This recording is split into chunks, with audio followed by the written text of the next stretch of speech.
I welcome everyone in today's session on all about writing the research paper. We'll go through the comprehensive guide on writing the research articles from zero to the end.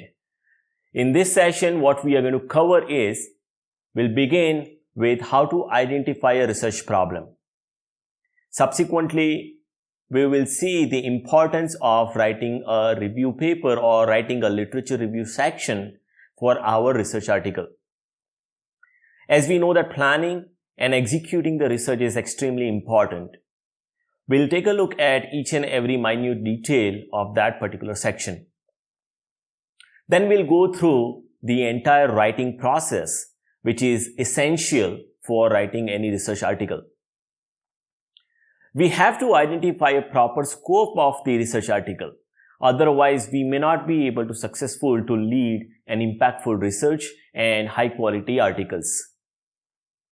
We will also discuss about how to select journals and conferences for our research articles. And we'll go through the drafting of the first draft and what has to be done subsequently. How to decide the title, how to put the authors, affiliations and their orders and other things. We will begin with the abstract, introduction, literature review and subsequently other contributions of our methodologies or the system model, what we are inventing or what we are studying for the research article. Subsequently, we'll discuss about how to frame or write the results and analytical discussions on our findings. And at the end, we will conclude and also will learn how to design or draft the future scope for our future research as well as to lead the future researchers. What is the role of references and acknowledgement? These are the key elements that we will also discuss. We will also take a look at the characteristics of a dull paper, because when we understand what is a dull research article, we will understand our mistakes and then we'll try to rectify them. We will revise the drafts across multiple phases that we will discuss how to revise the drafts, and then finally how to submit it to a journal or a conference, right? Once it is submitted, there would be major or minor revisions and how to address the reviewers' responses to make it through and get it published. What if we get the rejections? During the rejections, how to deal with the rejections, that we will also discuss. Let's begin with a fundamental question, that is it worth of writing a research article? We have to ask ourselves that what is the importance of writing a research article for an academician or for a researcher. We have to begin with the first fundamental question, that what we are working on, is that problem novel or is it already existing? If you pick up a problem statement which is not novel and already the solutions are existing, then there is no point to conduct the research in that particular field. Therefore, it is extremely essential to identify the novel problem statement. Can we think something that solves a fundamental problem and identify an unoccupied slot for publishing? Right? We have to see first that what's not been done so far and what is the current problem which people are facing. Once we identify the fundamental problem, we can start thinking in that direction to define the problem statement and developing the solutions so that subsequently we can produce the work and we can publish. If there are too many papers already been published or available in the literature on the same problem, then there is no point to work on that kind of problem unless we are addressing the limitations of the existing works. Therefore, defining the field and problem statement is extremely important. We have to see what are the missing points or shortcomings of the published work, identify the limitations, identify the research gap, and then position our work in that particular direction. Can we work on overcoming the limitations of the proposed works or the proposed systems by other researchers? If yes, in that case, we can pursue further in that proper direction. Do not start unless we have answered above questions, because if we are attached with a particular idea and if that exists already, we may not be able to accomplish high quality publications. For an example, there is no point of reinventing the wheel. Wheel is been already invented. So if you want to invent something new on top of the wheel, then we can think about how to build a car using those wheels, right? I mean, definitely the cars are also existed, but that's the example that how to build a bicycle using that wheel. Because there is no point to invent the wheel again. It's already there in that. It's already there in the field. Rethink and plan before we start our research work. Analyze that. Discuss with the peers or supervisors or the colleagues. Then and only then we will be able to think clearly and then plan even before we start, so that we can save a lot of time and we can go in a proper direction. Let's identify the research problem. How to identify the research problem? The major point is the novelty and originality. Novelty and originality. Work must be original. It shouldn't be incremental. Sometimes we just do the incremental work. Work must be original. And it should be long-lasting also. Let's say if we find a particular slot where we can work for 5 years or 10 years, then it can give us some sort of fruitful outcomes, as well as we have a scope for the contributions to develop the solutions towards that particular problem, And it should have a long-lasting impact also. It shouldn't be just for publishing a research article, but our research work should have a long-lasting impact. And for any particular field which we have identified, if we start early, then we should be able to beat the competition. We should be able to beat the competition and we can publish successfully in that particular field. If we are too late in identifying a particular problem, it's better not to pursue that. Instead, we can find out some other problem statements or a field where less clouded there are not many research articles or solutions are available, right? So then we get some sort of scope to contribute in that particular direction. Let's begin with the problem statement. How to define the problem statement, or what is a problem statement? A problem statement should be a focused statement about the principal research problem. What we want to do exactly. We cannot be at a surface and we cannot be generic here. We have to be extremely specific as possible. We have to be discussing a specific pertinent problem and what could be done in that direction to solve that problem. The objectives, they are extremely important. The goal or the outcomes that we want to accomplish, right? We must have a clarity on this, that what we want to accomplish at the end of our research work.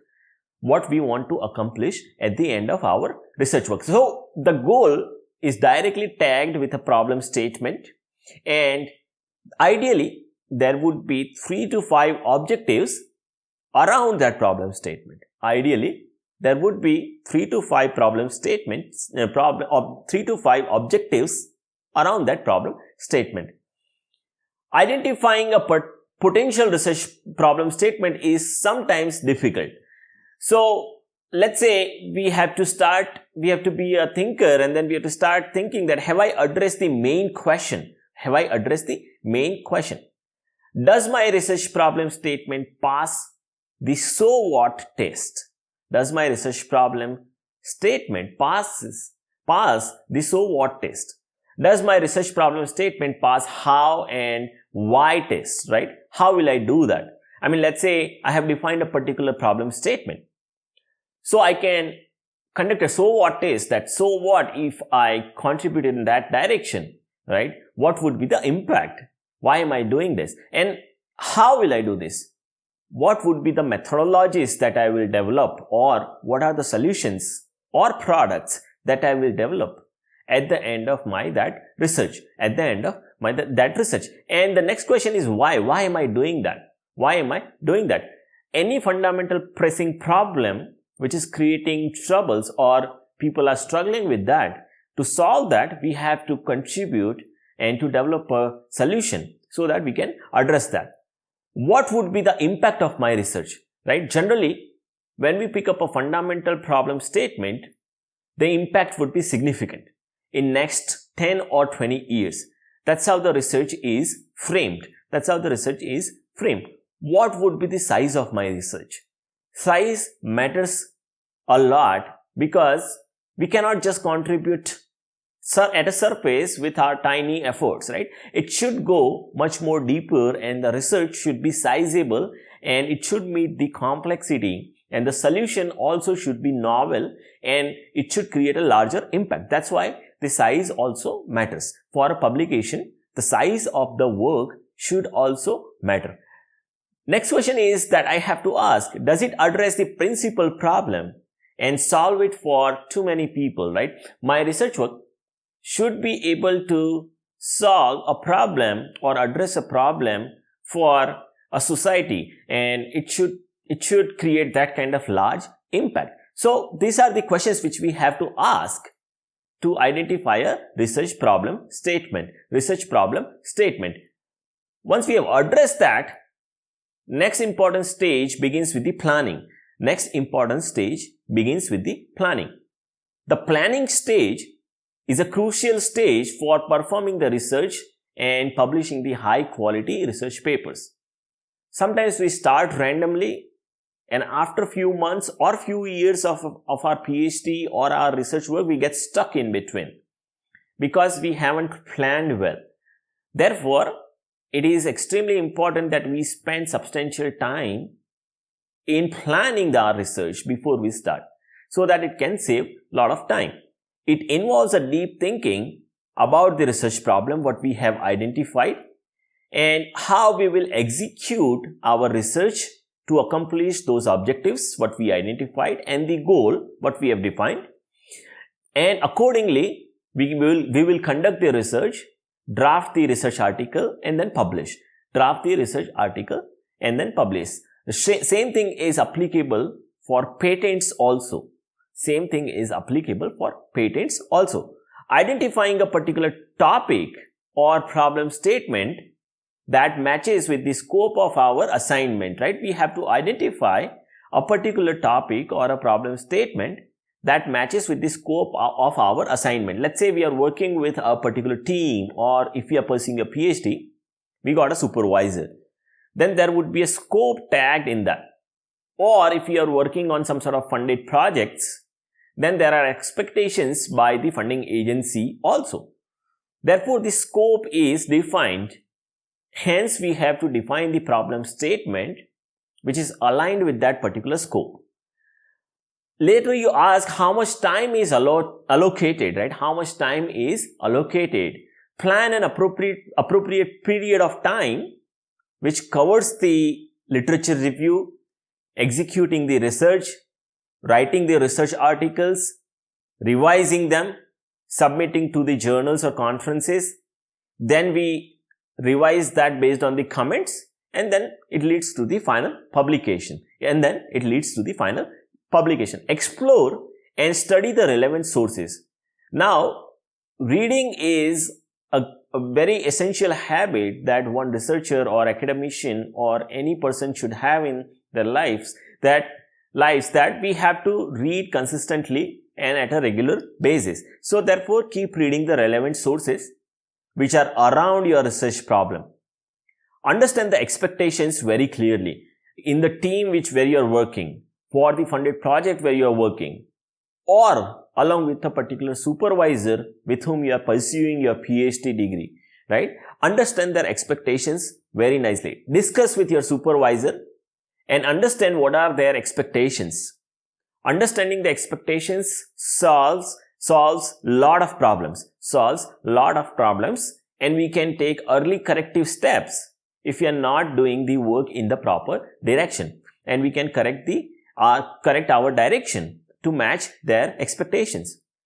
Take a closer look at the instructions what our research supervisor or a guide has given, right? Or our team has given, or the colleagues have given. Let's say if you are working in a team, there would be multiple hierarchies or other senior researchers.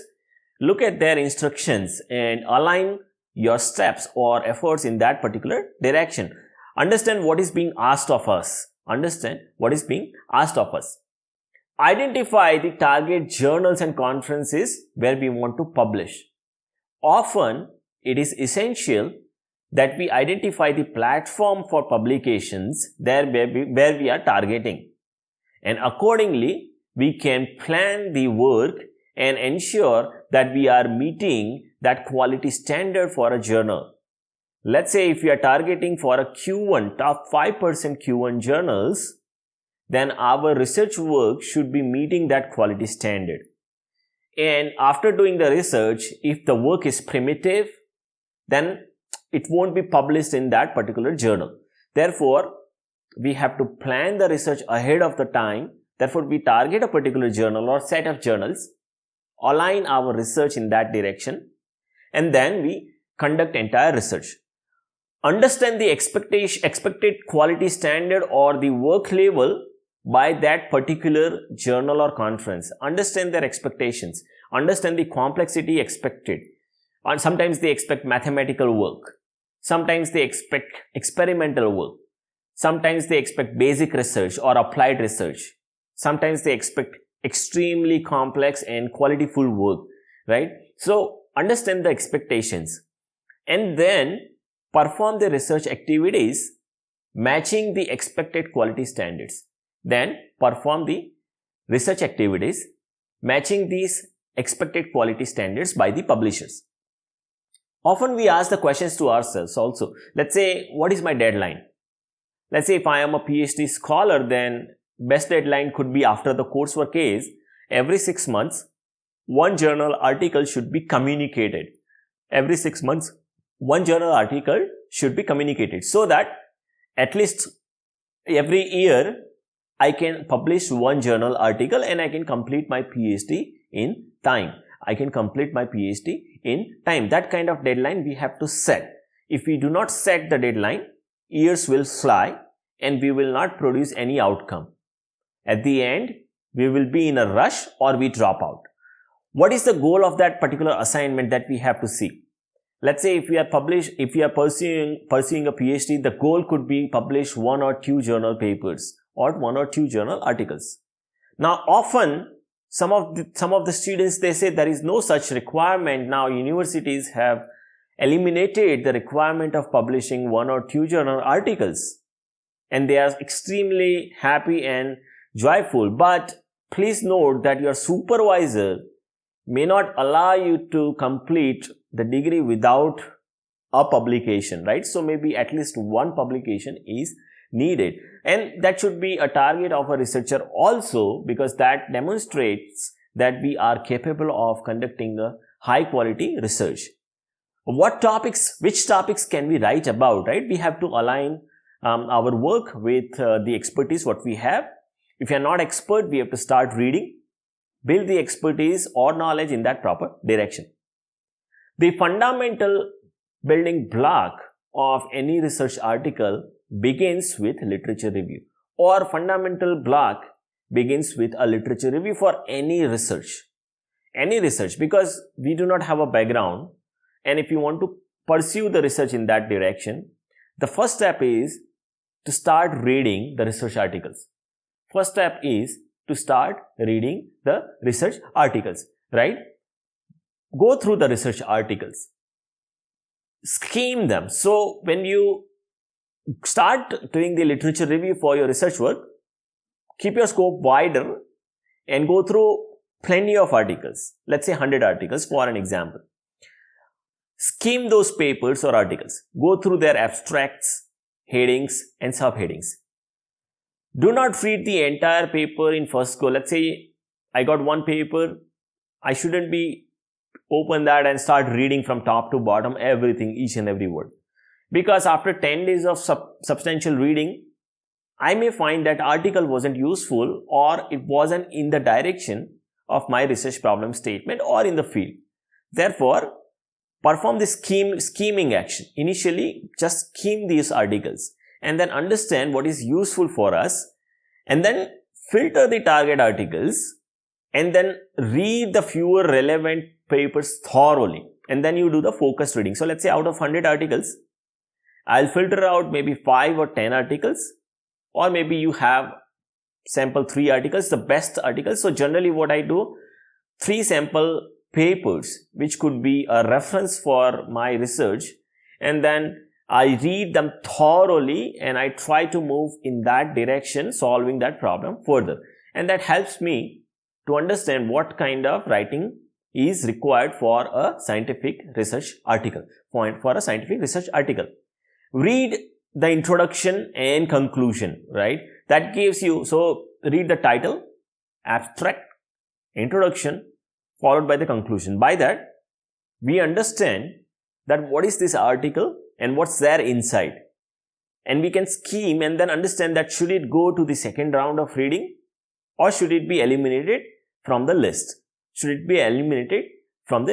Look at the charts or tables, right? When we go much more deeper, reach each and every word, each and every equation, but not for all the articles, only for the selected articles. Reach each and everything, understand everything. Initially, we struggle, and that's the best sign. If we do not struggle, that means something is wrong. If we understand very easily, that means that article is not so challenging, right? Or we are so, our expertise is at a next level. But generally we struggle. Even if I start reading, I struggle. And that's a good sign. So I have to go through that struggle and keep reading it again and again and understand those concepts or models. Look at the references also. Sometimes the qualityful research, they will cite extremely high impactful citations or references. So by that, we can judge that this is an authenticated research which I am reading. So that helps me to save the time as well as read the proper material. Scheme the body and read the relevant content, what is related with my problem statement. Once this is done, let's say we might take a couple of months to build the concepts, to build the expertise, or to build the background knowledge through the literature review. The next important stage comes through the implementation. We have to explore the literature for our research through maybe research articles, could be journal articles, could be conference articles, could be books, or could be any other reliable sources, could be white papers, patents, or maybe technological reports, anything. Identify the unexplored area before we dive deep into the implementation. Identify the research gap. These days, there are AI tools available which helps to automate this process a bit, and it makes a bit easier for us to read and identify the research gaps, right? So there are research AI tools available. We can use them as an assistant, but please note that they cannot replace the human's critical thinking capability. They must be used as an assistant to reduce the workload and save the time for other impactful activities. What new developments might require to update for the updated research, right? And take the important notes when we are reading. Take the important notes. It could be in the digital format. Also, you can use such as a research tool, AI tool, such as let's say SciSpace is extremely well suited for, extremely good for the literature review. You can use those kind of tools and you can read there itself and take the notes in your notebook, digital notebook, and you can save it there also, and you can maintain everything there. It answers your questions and answers also. It answers your questions also, and you can discuss with that SciSpace tool. It would be your research assistant and it will help you to build the understanding quickly. Collect the broader picture about your field in which you want to work and then narrow down the focus to a specific segment, right? Start with a broader statement or start with a broader scope and then slowly increase the specificity, go specific and increase the focus level and then cut down to or narrow down the scope to a specific problem, Digest the earlier research which will help us to formulate our arguments in the research paper, what we are aiming for. During the research, retain the notes and also note down the sources. If you cannot write the entire citation, that is okay, at least write down a title. So later, when you build the literature review section or when you want to cite any of the source, during the writing process or during the revision from the reviewers, they may ask to cite some sort of sources. At that time, we do not struggle if we have recorded the source materials from where we are reading or referring. That's why it is extremely important. Next important phase is research paper writing phases. Next important part is research paper writing phases. If I look at this, the entire writing process is divided into 3 subparts. First one, after implementing the entire research work, we will go through the writing process, right? So, structuring the research article, consider some of the key elements such as, let's say, we have to begin with the title, then affiliations, abstract, main body of the paper. Now, the main body covers introduction, then there is a heavy segment of literature's review or literature survey. What are our contributions in terms of developing the technological solutions or methodologies or system models? What are the results that represent our findings?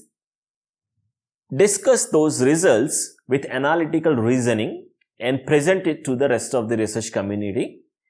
And finally, conclude the article with your conclusive remarks. Subsequently guide the researchers for a future scope.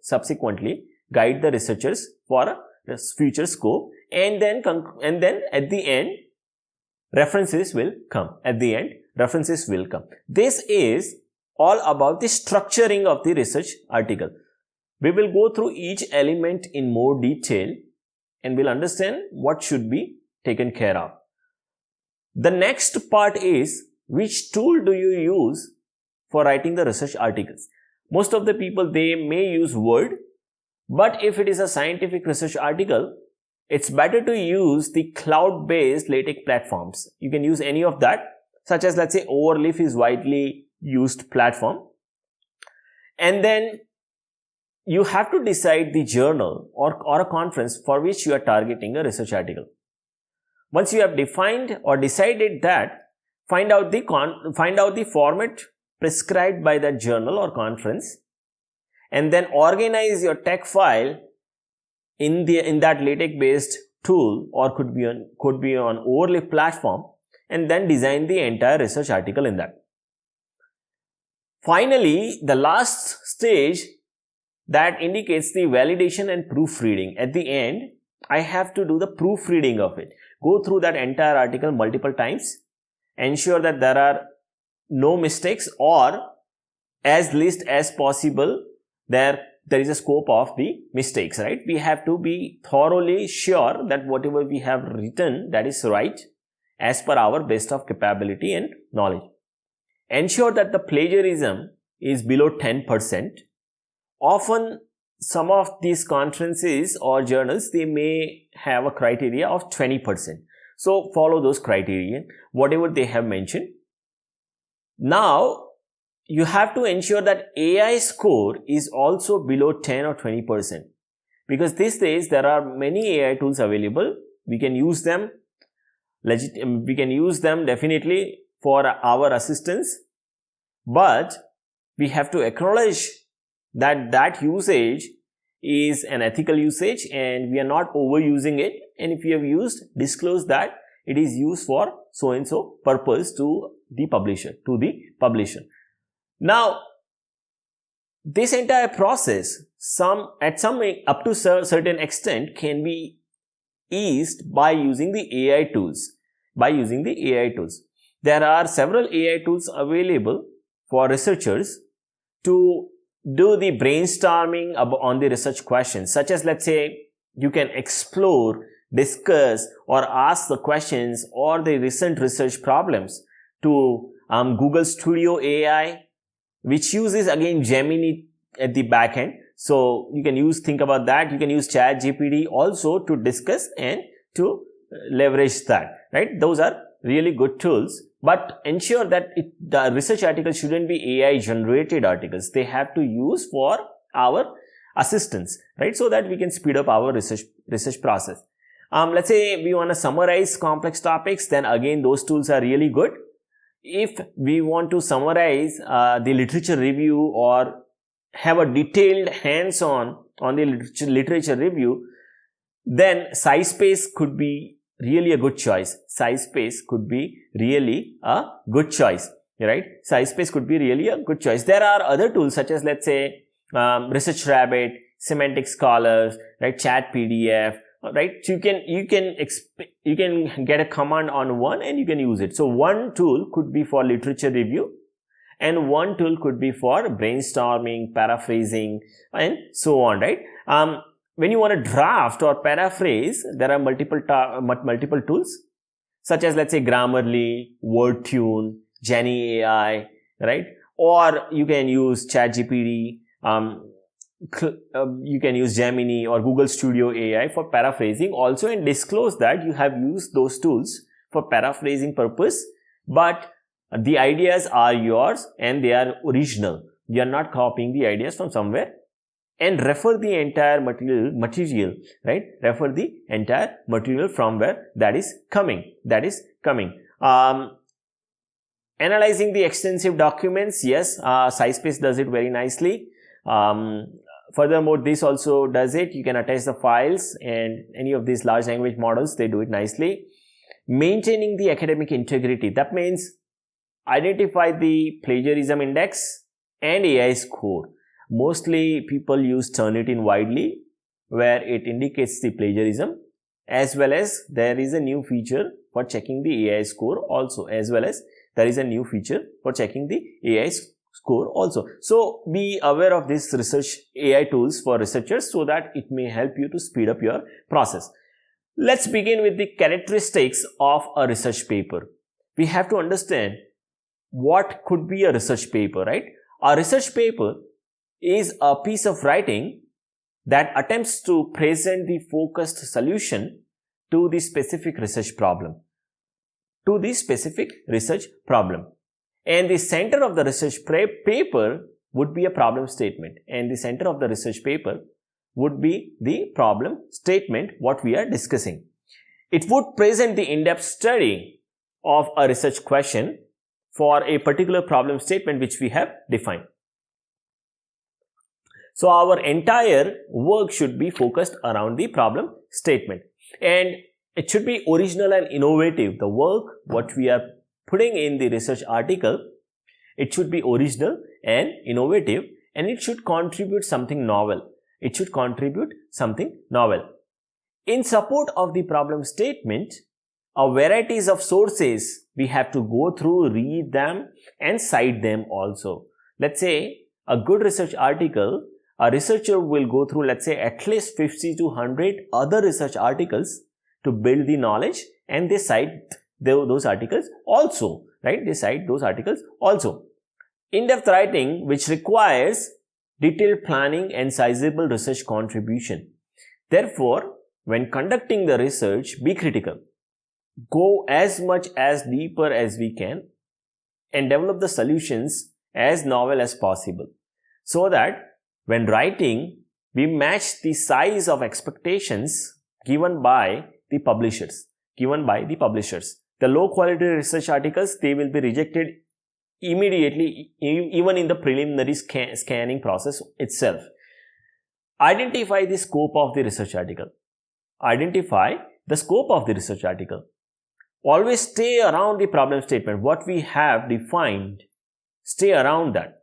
If we start deviating from that, and if we go across the horizon, not much more deeper, then we may not be accomplished sizable outputs.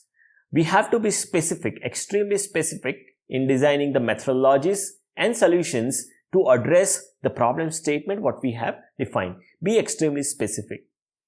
Avoid fitting too much into one research article. Avoid fitting too much into one research article. Generally, what people do that they stuff too much into one research article itself, and then they struggle because it's not focused. It's not focused. Divide the content into multiple articles if possible, so that you can have multiple articles also, and it reduces the workload too. If there is a logical break. But if there is no logical break, you go ahead with a comprehensive research article. When writing, maintain the expected quality standard, size and level of the complexity. These days, writing is slightly easier because of those AI tools or because of those other tools such as Grammarly, and there are too many. Quillbolt, you decide what you are comfortable with what, right? Writing is slightly easier. However, you maintain the quality standard of your work which we have implemented during the research phase, so that we match the size and the level of complexity expected by a particular journal or a conference, or let's say our supervisor, right? If I am reporting to my PhD supervisor, I have to ensure that at least I stay above his or her expectations. If we are below their expectations, it won't work. That's why be careful always about that. Enhance the English and use advanced vocabulary. Enhance the English written in that article and then use the advanced vocabulary. During the revision phase, you can substitute the primitive words with advanced words or vocabulary. AI tools or other paraphrasing tools such as WordTune, Grammarly, Quillbolt or Thesaurus can help you with this. Later, go with the journal or conference in which you want to publish. Most of the people, what people do, that they first do the work and at the end of the cycle, they come up and say, now I'll go with Q4 or Q3. That approach is incorrect. We have to decide the journal first and ensure that we match the quality standard and work at that expectation, right? It should be a reversed approach. Identify a target journal first or a conference first where we want to go. Generally, people decide the conferences based on their interests, such as, let's say, where they want to go for some sort of exotic locations or somewhere. Or the second approach is the top-notch conferences they decide so that they can go there, build the network and expand the collaboration. That's why it is extremely important to identify a target journal and a conference for our research work. Study the scope of that journal or conference which must be fitting with our research work. Study the scope of that journal or conference which must be fitting with our work. So that work which we have done, it should be accommodated within the scope of that journal or a conference. Look at the previous published articles in that specific journal or conference. Look at the previous published articles in that specific journal or conference and maintain the similar expected quality standard during your research work. When we are doing the research, then if we have taken a look, if we have 3 sample articles from the best journal, then we will be able to understand that what quality standard is needed, and we conduct our entire research meeting that quality standard or going nearby to that. Definitely in the initial efforts, we may not be able to reach that, but slowly when we build the background and we keep doing the work, at some point of time, we will reach that quality standard. Think as reviewers think. When we upload the article, reviewers will be very critical and they'll give the critical comments. their thinking pattern would be towards the rejection oriented, that because the rejection ratio is naturally higher. So we have to think that what could be the possible comments from the reviewers that I can address when doing the research itself. This could be done by your supervisor nicely. If he or she is not doing it, that's your job. You do it. Because if you are so much critical about your own work, most probably when it goes outside, the success rate becomes higher. Success probability becomes higher. Go for a peer review. Discuss with your senior researchers or mentors, supervisors, whoever. Ask for their opinion, what they think about it. Ask them critical questions. Do the brainstorming. If you are not doing it this nicely, the consequence is we do not get it published and we lose the time also in doing the primitive research work. And it won't be published in the good journal or conference in the good journals or conferences where we are targeting. The next part is outlining the structure of the entire research article. Organize your thoughts first. Before we commence the writing of the research article, create a clear-cut outline of the paper that what we want to include. Create the clear-cut outline of the paper that what we want to include. Understand the information flow nicely. Ensure that nothing is forgotten. The outline is a list about the items what we plan to include in each section or subsection of the research article. Structured outline enables us to organize the ideas and fit them in the organized fashion in the research paper without forgetting anything. Once we outline our document or research article or a thesis or anything patent, there is a least chance that we forget something. And if we have outlined nicely, it gives a clear-cut path to a brain that in which direction we have to work. That's why deciding the outline is extremely important. Then we begin with the writing phase.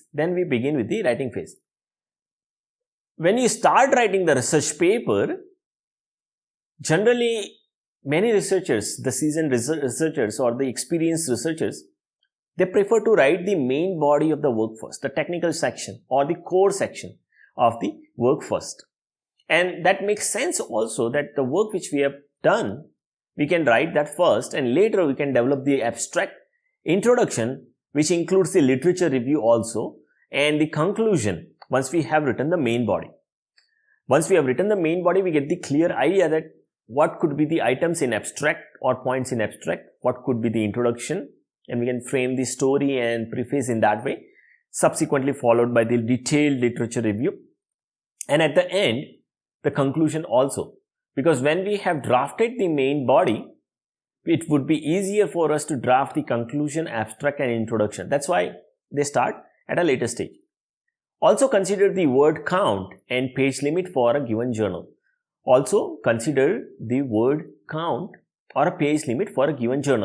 That saves the extra page charges also, because let's say, for an example, a journal allows 8 pages and beyond that it may charge around, let's say, $200 per page, which means it's huge. If we have 5 extra pages, that will cost us $1,000, right? $1,000.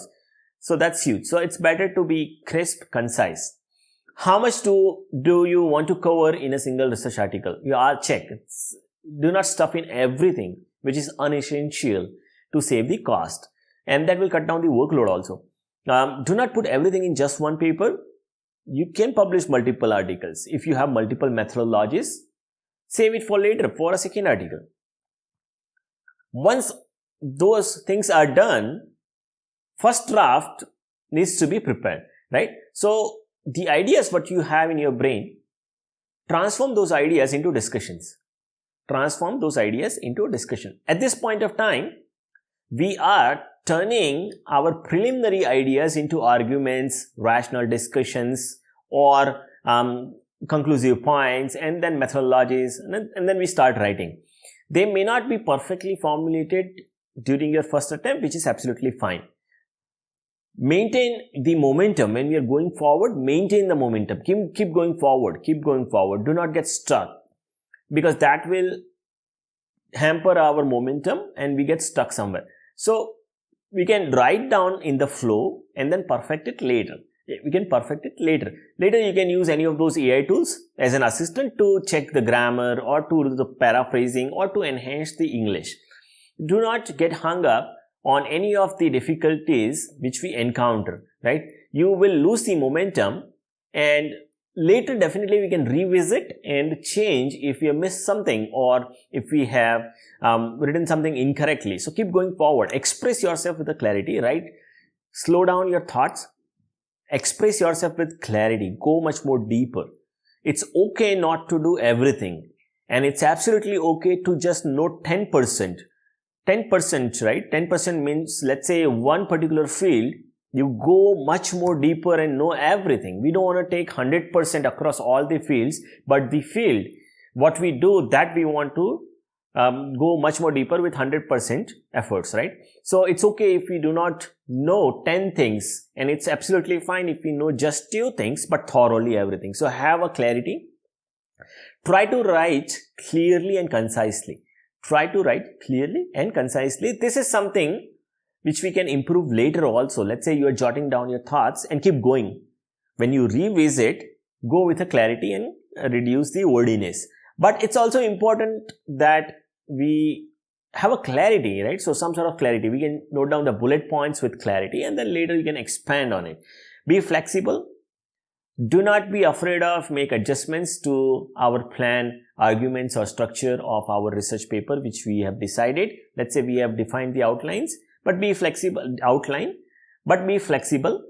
and change if needed. The point of our outline is to help to shape the research article, but it doesn't mean that we have to be exactly the same. The outline can be adjusted a bit, and then we can modify it a bit to accommodate the newer developments. Cite all the sources. In the first draft, that's okay if you cannot cite, but at least put down maybe author's name or maybe a short title name so that you can recollect later, and put the citation at the last stage or a second revision. When we quote or paraphrase, always cite. You will have to cite them. You may want to perfect our citations later, but it's worth of getting the basics noted down. At least maybe author's name or maybe the title, I can note it down, right? And then I can do the formatting or further additions later. There are plenty of online citation generators are available which will enable you. Even any of these large language models such as Gemini AI or Google Studio AI or ChatGPT, they can generate the citations. Furthermore, you can go to the particular publisher's website. From there, you can download the BibTeX file or take the citation from there in the respective format in which you are looking for. There is a good tool called SciSpace. It also does it nicely.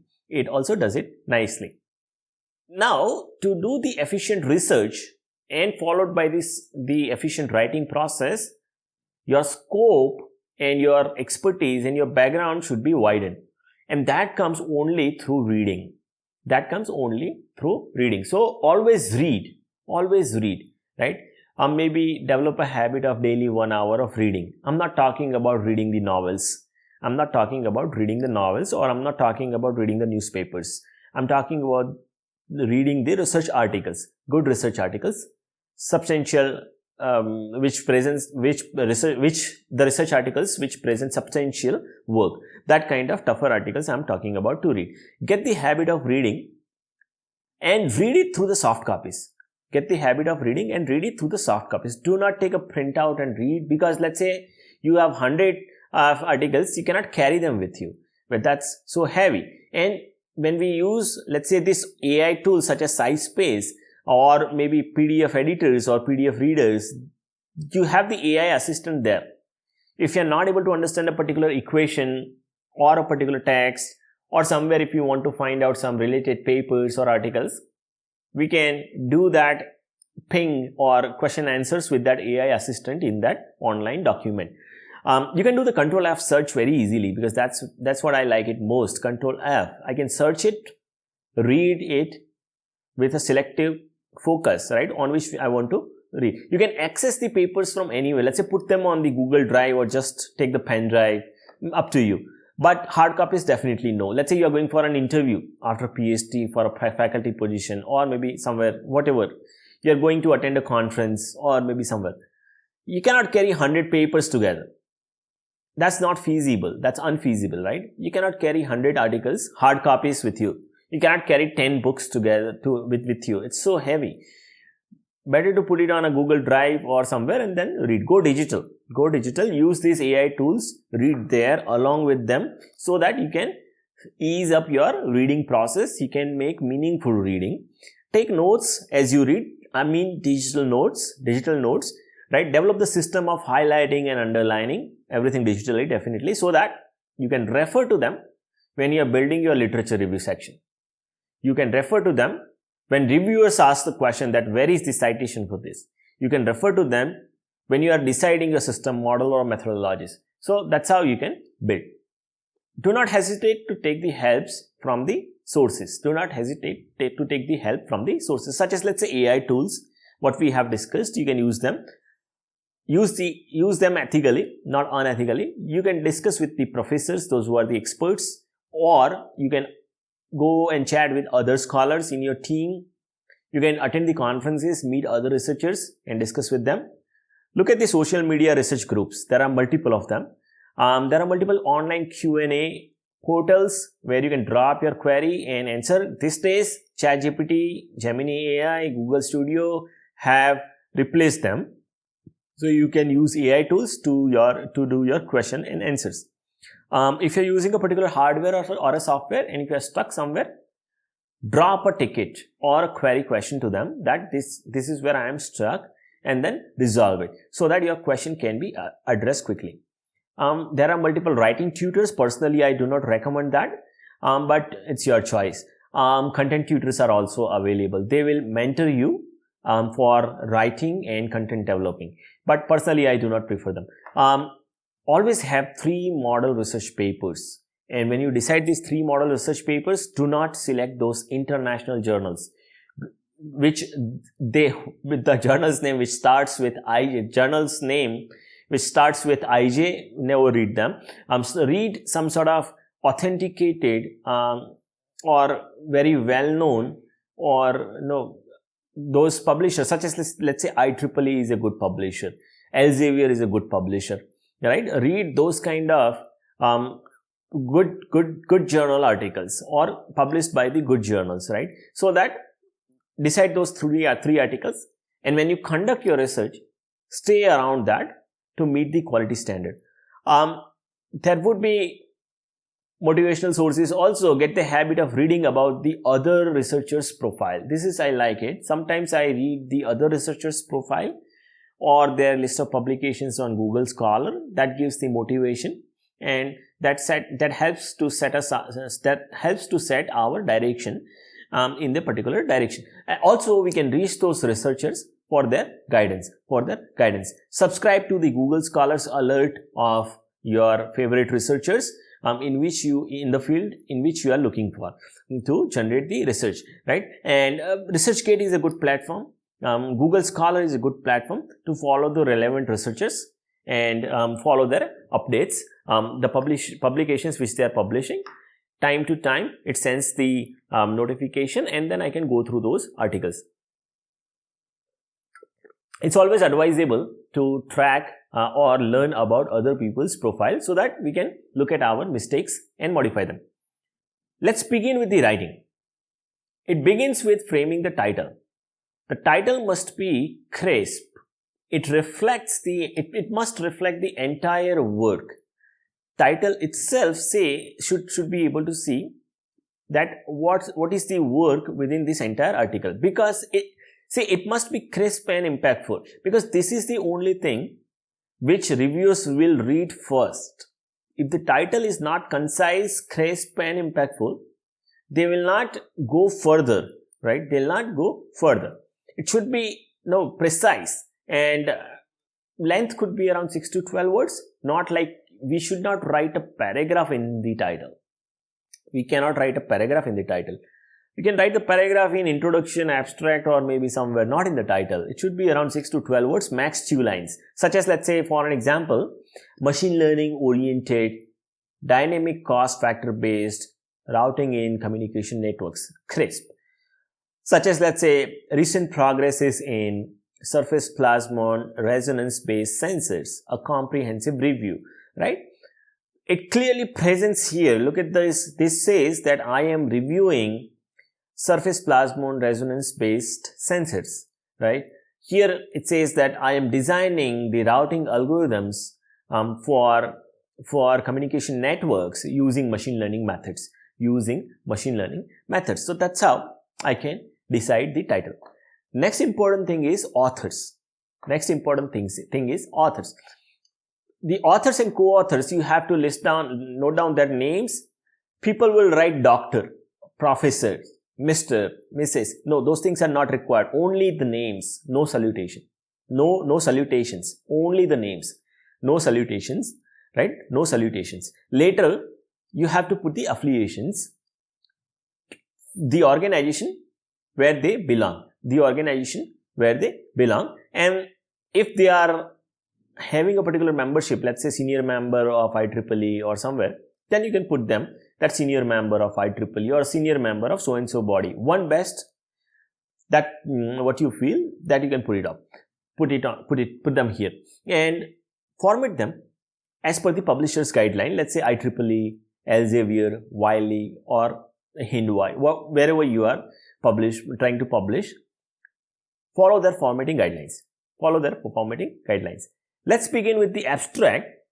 See, this abstract should be a complete projection of your entire research work. After title, abstract is the next important thing, and it should provide a complete projection of the entire research work, right? It should be a comprehensive overview of the entire research.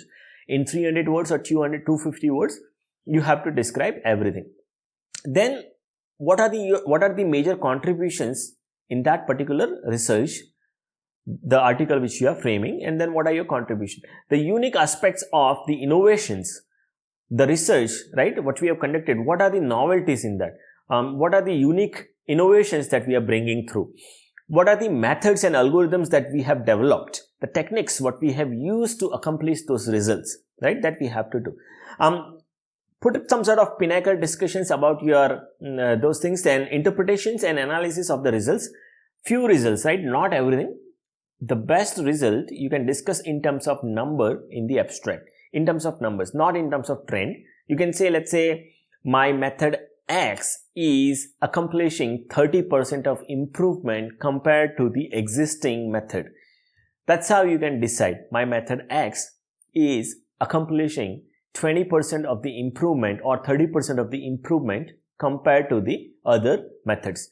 The key findings of the outcomes, right? Key findings or the outcomes of the research. One best pinnacle point of the final result, you can put that here. Not everything. The other things can be discussed in the results section. After abstract, important section is introduction. What is your article about? Start framing the story and the background. Introduce the research problem. Why is it needed? Accompanying with the key terms and ideas, right? Why is it needed? So frame a bit of short story and then dive deeper. Start building the background for your research article. Why is your work important? Address that.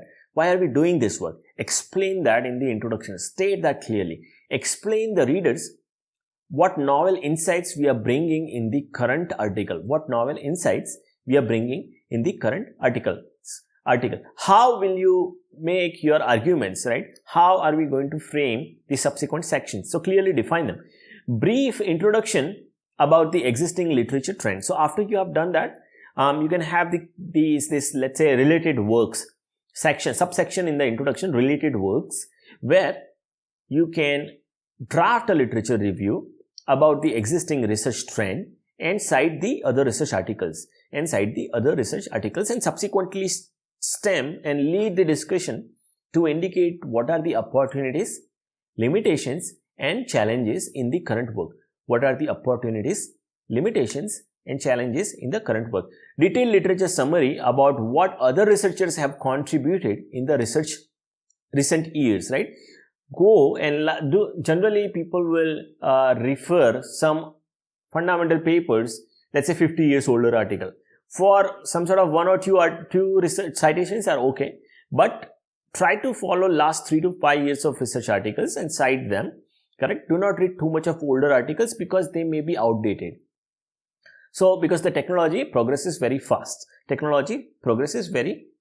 So that the rapid expansion has to be done and we can read only the recent articles. Inside them, highlight the identified research gaps in the introduction and state that this is the research gap. After the literature review, you can say that this is the research gap which is not been addressed, and as per our best of knowledge, we are the first one to address this challenge. And then this is the subsequent research work which we are presenting in the current article.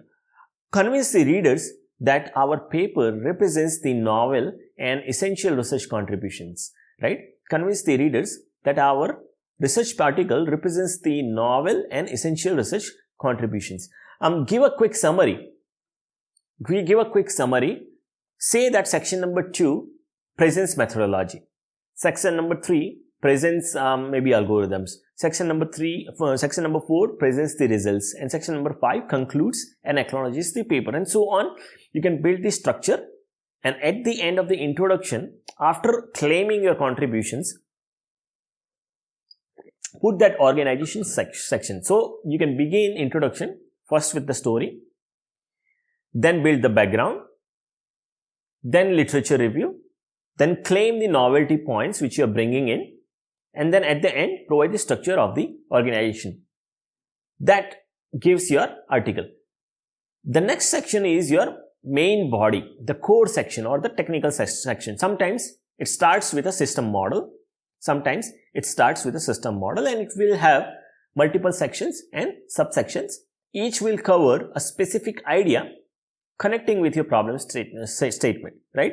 Each will cover specific idea or a specific system or a specific solution connected with our goal or problem statement. Make sure that the information which is presented is in the logical order, maintaining the continuous flow. We should not disturb the reviewer's reading flow, otherwise the article will get rejected. So we have to be clear and entire information flow smoothly progressing so that the reviewers will not struggle in reading the articles and we get the favorable response. Include all the pieces of evidences which we have gathered or all the system models which we have developed or worked for the current research work, and provide the evidences and arguments. So that these can be convinced. The research community can be convinced, as well as we can communicate to the reviewers also that this work is really novel. The general beginning would start from the system model, which could be a block diagram presenting the entire system what we have designed. System model generally could be a comprehensive block diagram, and once we have done that, definitely followed by the explanation. Next part begins with the methodologies. We have to outline the research methodologies which we have used or developed for our study. Subsequently, if we have drafted any algorithms or pseudocodes or programs, present them, right? If we have developed mathematical models, theorems or proofs, right? Present them. Include mathematical models, theorems with proofs. Prove them there. Experimental setups. Describe the experimental setups with diagrams, pictures, block diagrams, pictures, images. If you have an experimental setup, take a picture of it. Not just the picture, you write down the labels. Let's say a particular device you have used, or maybe on computer if you are showing the screen, then you got multiple forms or windows, virtual windows, then take that snapshot, block them, and then do the labeling, write the text to indicating that this piece of code does this, this piece of code does this, or this piece of hardware does this, This piece of hardware does this, right? Short labels you give so that whoever reads, he will be able to reproduce and follow your research work. Detailed explanation must be given. Provide thorough explanation of our work or methodology, and provide visual aids such as, let's say, flowcharts, pseudocodes, figures, tables, images, block diagrams, right? Multiple of them. Provide them. That makes your core section rich. The next part is the structure of the sections and subsections. Follow the structured outline. Keep your writing focused on the research problem statement. Do not deviate here and there. Keep it focused. Write impactful headings for the subsections and subsections. And generally, I prefer to avoid abbreviations in sections and subsections, because that's where the readers or reviewers, they read and then decide what is there in the subsequent section.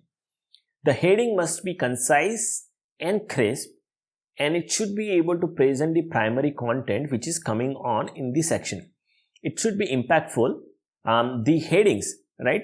They should be impactful. They should enable reader to understand what's there in that particular section and where it is heading. Establish the effective transitions within and between the sections, subsections and paragraphs, so that we are moving from one section to another section. Provide some sort of connecting paragraph or information so that there would be a smooth migration from the current section to the next section for reviewer. Please note that reviewers, when they are not able to find the smooth flow, they would reject the article. Same way, if it is published and if the readers are able to follow it nicely, the research article will get accepted or appreciated by them, and we get the larger citation count also, right? Use the words such as, let's say, because, moreover, however, furthermore, lastly, secondly, on one hand, on other hand, and so on. These days, this becomes slightly easier because of the AI tools such as Grammarly, WordTune, large language models such as Gemini AI, Google Studio AI, ChatGPT, but use them judiciously for an assistance, not as a replacement of the human's critical thinking, right? Use advanced vocabularies also, and the more we write, more we become expert in that, right? So it's never ending process. Keep writing, and one day we'll be able to successful. After the core section, the next important section is results and discussions. Use figures, tables, experimental setups, their block diagrams, pictures, images. Label them definitely. Simulation windows if you are developing some sort of program or software package. Snapshot of them. Plot graphs for the parameters, performance matrix, bar charts. Use them to present the performance matrix, right? So on. This gives an extra color. Analytical explanations of the results are essential. Once we have the results, we have to provide the inferences from those results and draw the analytical explanations. And results must be discussed in the form of numbers, not just in terms of general trends. We shouldn't say this is increasing, this is decreasing, this is changing, that is not changing. Those type of analytical discussions are not deeper and do not produce any outcome. Provide the numbers, such as, let's say, my current method reduces the computational complexity by 20% compared to the existing method, so that the reader and reviewer will clearly know that the current work improves the complexity by 20%, or it reduces the computational complexity by 20%.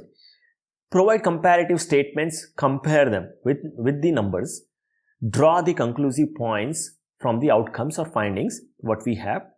Present the tabular results. These are really good. Make a table, put all those numbers. Then draw the analytical discussion. If there are any strengths and limitations of your study, present them. Implications of the finding, mention them clearly. other findings of our study, if there are any byproducts or if there are any other substantial findings, present them also. When you are using images, figures or anything, ensure that you are using high quality resolution, right? High quality resolution.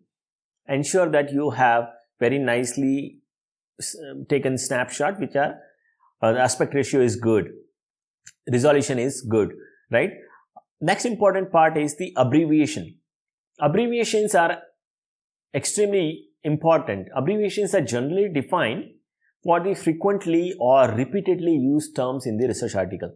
Let's say if I am using a particular word repeatedly and I don't want to keep using that term again and again to save the word count, right?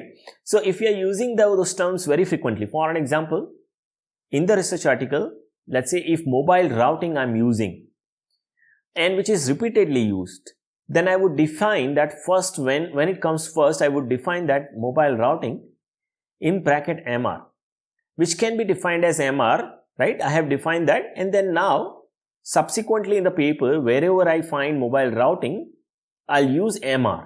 That will save the word count also. This is only one term. It could be done for multiple terms and we can save we can space a lot of space, right? Double check that all the abbreviations are defined first. And then when it comes first in the next, later whenever it comes, we have to use that abbreviated term. So people keep defining this again and again. Let's say mobile routing, bracket MR. Let's say machine learning in bracket ML. Then again when that machine learning comes, in bracket ML. Machine learning in bracket ML. That is incorrect. Define machine learning in bracket ML. Subsequently, whenever it comes, just use ML. And this has to be done separately. When it comes first in the abstract, define first, reuse in abstract. Chapter closed. After that, introduction onwards, let's say machine learning comes again, we have to redefine machine learning in bracket ML and then throughout the entire article, reuse that. This means, let's say here machine learning in bracket ML comes in the abstract, then what we do, we define it first and then reuse in the abstract. After that, whenever it comes in the introduction, again I have to define machine learning in bracket ML. Here it is mobile routing in bracket MR, but could be anything. And then later in the subsequent text throughout the entire research article, you can reuse MR. Perform one separate round of proofreading only dedicated to the abbreviations. Cross-check, because reviewers do not like that and they'll immediately pinpoint. Now repeating this again and again, such as let's say machine learning bracket ML, machine learning bracket ML throughout the entire paper shows that we do not know about this technique, and this shows the inefficient writing skills or primitive writing skills. So that is the indication, and paper gets rejected because it creates low quality of impression, right? So that's why we should be very careful. After that, draft the conclusion. When you conclude, specifically define what are the research contributions that you have offered. Highlight the unique contributions in the current research article what you have provided. Write important points, the impactful points. Emphasize the significant impact of the research findings, how it's going to create the impact. Define that. Provide the comparative strength. If there is a comparison, provide the pinnacle comparison that how your research is better than the other studies. If there are numerical findings, provide that final number, such as let's say my method X improves the computational complexity by 20% than the existing methodologies. Provide that numerical digit or numerical value so that people get the confidence. If there are any limitations, acknowledge them, specify that, and finally provide the future scope for the other researchers. Suggest the potential areas for future investigation so that other researchers, when they read your article, they should be able to take it forward. Next is the acknowledgement. See, you have to acknowledge the funding agency. If you have received the fund from a particular funding agency, provide the grant number because the funding comes from there. Provide that in the acknowledgement section. If there are any softwares that we have used, let's say trial version, then provide the credit to that. If there are any evaluation versions, then provide the credit to them. Mention that this software was used for so and so purpose. If it's a licensed version, then it's your choice. Any person, if they have helped you for their support, put their names in the acknowledgement. If the contribution is sizable, you can decide that to put them in the authors also, co-authors also, it's up to you. If the involvement is sizable, maybe you can give as a co-author, give their name or a position as a co-author, but it's up to you and based on their contribution and their efforts, how much they have contributed. References and citations, that is the last part. The cross-check all the figure numbers. See, I'm not talking about the list of references yet. I'm talking about all the cross-check all the figure numbers and their referrals to the text. Very often, the primitive researchers who are just beginning, their figure number is different when they are explaining in the text, and the figure number is different in the actual image. They must match. Similarly, what we are discussing in the text, the table number must match with the respective table number. Also, same thing has to be done for the table number also. Cross-check all the references. Sometimes we have cited something else, and when we go to that number, the reference is something else. It must be exactly listed with the same number what we are citing in the research article. Such as, let's say, if I'm citing a particular paper with a reference number 10, then this must be there at the 10 in the reference list. Provide the formatting exactly as per the publisher's guideline. So, such as, let's say you are targeting for a particular journal, it will have this format. Then we have to reframe everything as per the journal's format or as per the conference format which is mentioned in the author's submission guidelines. The last part, when you have done the entire, when you are done with the entire article, check the plagiarism and similarity index followed by the AI score. Generally, plagiarism is a copy paste or stealing event. It could be now these days it is from AI also, so we have to be very careful. Bring it down below 10%. So plagiarism and AI score could be below 10%. You can use Turnitin, or there are many plagiarism checkers available or AI checkers available. They can check for your AI score and plagiarism index so that accordingly you can revise your article. Ensure that we do not copy any images because they will have the copyrights and there would be copyright infringements on the images. That's why we cannot directly copy paste. Either you can redraw them or purchase the license for a reuse from the respective publisher. Draw the images at your own and bring your own ideas into the image, and then you can rewrite accordingly, redraw accordingly, or rewrite similarly the paragraphs accordingly. The consequences of the plagiarized content or heavy AI score, that gives a negative image and paper may be rejected immediately. Let's say it is published by mistake and it could be retracted. If it gets retracted and the organization has claimed the NIRF ranking, based on those retracted papers, now the ranking agencies may penalize those organizations also. And when the organization gets the notice, it's going to come to the bottom of it, and then he'll find out who was the researcher who published those junk articles, right? So be careful with it. If it is found repeatedly, a publisher may impose the penalty or a ban on the authors. Now, see, the last phase is the revision before the submission. Once the first draft is completed, revise it multiple times.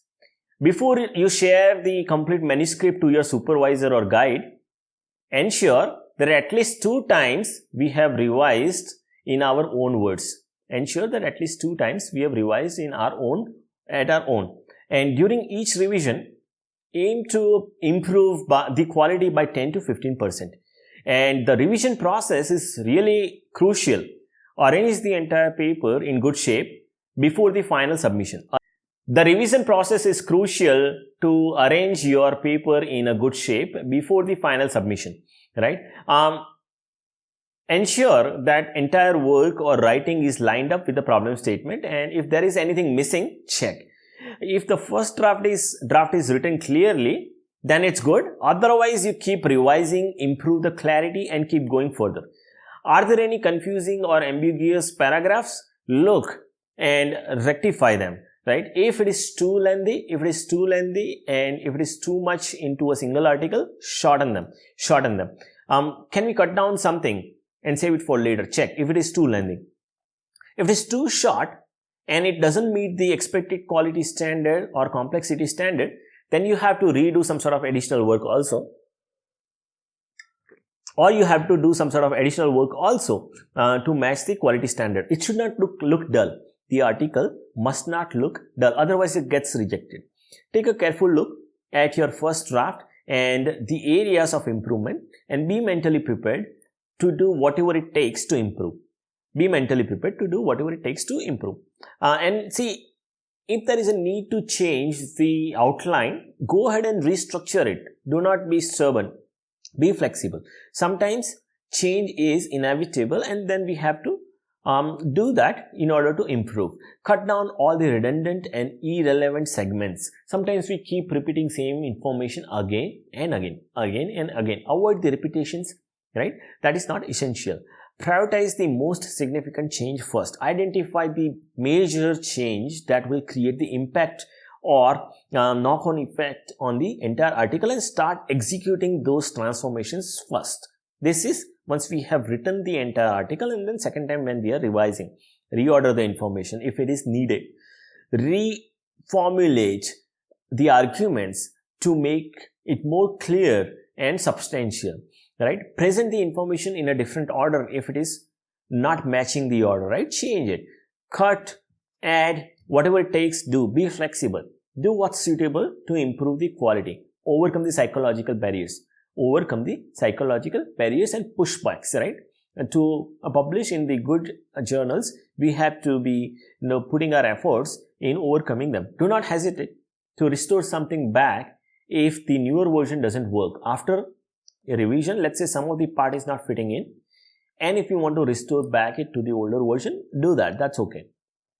Fix all the typos, spelling errors. These days, you can use those AI tools, Grammarly's. You decide what you want to use and fix them. Check if there are any missing words, repeated words, confused word choices, if there are any punctuation errors. If you are providing excess space, look into that, remove them. Capitalization, formatting, references, check that. Always use overleaf so that these things can be minimized. All these things can be minimized. Check, have we used all the terms which we have defined consistently throughout the article. If we are defining a particular abbreviation, and if we are not using that, avoid defining. All the numbers, what they have been mentioned, they must be consistent across abstract, conclusion, and they must match with the main body of the work, as well as they must match with the figures and tables. All numbers what we are jotting down and mentioning in the article, they must be consistent and matching.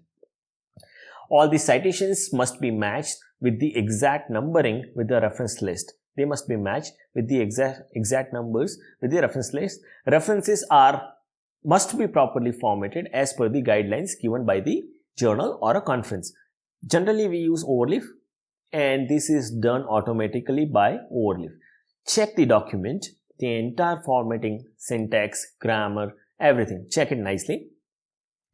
During the editing phase, look at the text very closely and check for the grammatical issues and clarity. People use these tools to adjust these things, these days, and that saves a lot of time also. But manually you check that those tools are not changing the meaning of it. Generally, I prefer to check everything sentence by sentence when I'm at the last stage to resolve any grammar issue, to resolve any technical glitches, and to raise the quality standard of my English and the word which I use, right? I replace the primitive words with the advanced vocabulary. I combine smaller sentences into the bigger sentences, or I cut down two big sentences into medium-sized sentences. So it's up to you, but look what it fits, right? Clarify technical ambiguities. No ambiguous statements should be there. Request your colleagues, supervisors, or other researchers to review and comment on your paper before you submit to a journal and conference. Sometimes second opinion is always better. We can improve. And sometimes people say English is not my native language and I'll not be able to improve. So, which is not a valid argument. It would be rejected directly. These days, it's not so difficult. People do it. There are many tools available. Reviewers do not wish to review the papers which are not readable. Ensure that you have a clarity, your article is drafted well and it's readable. And poorly written articles, they get rejections. Right? Characteristics of a dull paper. Lack of focus. We are deviating. We don't have a clarity on the problem statement itself. Lack of originality. It's just a copy from multiple sources. Incremental work. It again lacks a novelty. Something is existing. I am just doing a little bit of incrementation and then trying to publish. Too short articles without matching the expected quality standard. Article is too short. Nothing is there much in the paper. Or it's very lengthy. Very heavily lengthy, right? So it's very lengthy. Then again it doesn't, let's say 70 page of article or a 50 page of article. It could be a PhD thesis, need not to be everything in one research paper. Lack of reasoning. Analytical reasoning is not there. Inferences are not provided. That kind of thing. Lack of sufficient literature survey. We are not citing recent state-of-the-art literature papers, right? Research papers. We have to cite maybe let's say 50 to 100 research articles which are published in last 5 years. Lack of strong outcomes. There is nothing much to be presented from the research work, then it won't be published. Lack of impactful presentation, right? We must use figures, tables, block diagrams, pseudocodes, drawings, mathematical models, programming packages, windows, their snapshots, or maybe demonstration proofs, demos. Lack of sufficient numbers in the discussions. We are just discussing this increases, that decreases, that kind of trend sort of thing. We have to go analytically and produce the numbers and discuss in terms of numbers rather than just the trend. Lack of analytical explanations, discussion of the general trend without supplying the numbers, not providing the comparative study, compare with the existing works. That gives the confidence that we have gone through the previous works and we are comparing with, so that gives the confidence to the reviewers and other readers. Use of undefined abbreviations, such as let's say some people will start talking about the short abbreviations and they think that the entire research community knows about that. No, they don't know about it. We have to clearly define the abbreviation first, then use it, right? The referral numbers of the figures, tables are not matching. They must match. Use Overleaf or LaTeX-based platforms to overcome that. Cited reference numbers in the text are not matching with the reference list. They must match. Revision and response to the reviewers' comments. Let's say your article went to the reviewers and reviewers, they have given the comments. Ensure that you have the mentality that reviewers are always right. When revising, try to address all of their expectations and questions. And if you do not agree, sometimes give a polite reply, but not rebuttal too much, and do not respond so quickly. Understand the reviewer's comments nicely first, and then try to revise as many comments as you can, and try to satisfy and comply all the comments. Too many rebuttals may lead to the rejection. Too many rebuttals may lead to the rejections. So be careful when it comes to the revision. That's almost short. So it's in your hand now. So you revise it nicely to make it materialized. Let's say if it is rejected, do not lose the heart. because it's a part of the publication process.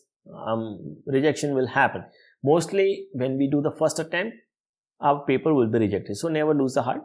Read the reviewers' comments nicely, go through each, and revise the article as per the comment and enhance the quality. Also take a careful and proactive look at your own and check anything was missed which could enhance the work quality, and strengthen your manuscript by doing that work, and upload to another suitable journal and wait for the responses. If the reviewers have not given any comments and just rejected, there could be two reasons: if the scope is not matching or the quality standard of our work is not matching. Therefore, we have to look for, if the scope is not matching, find out a suitable journal where the scope is matching, or add some additional work which improves the quality of the manuscript. Never give up. That's the idea in publications. Never give up. Keep doing it again and again. It will come. It's just a matter of time, because as we practice more, we do better work, and then at some point of time, the publications will follow. That's all I have for today's session. Thank you very much for your time and attending this session.